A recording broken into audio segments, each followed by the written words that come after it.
Hello guys, welcome back to the channel. In today's video, I'm gonna show you how to take motion photo or live video in Samsung Galaxy phone. Okay, the first thing we're going to do is opening our camera application on our phone.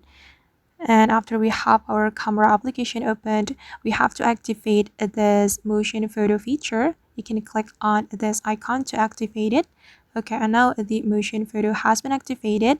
And if you want to take a live photo or motion photo, we just need to click on this button to capture a photo like this. And I'm going to move my move my camera. Okay, and now let's see the result in our gallery. I'm going to open it.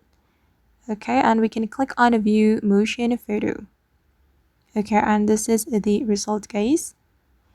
Okay, alright guys, and that's how we can take a live photo or motion photo in Samsung Galaxy phone.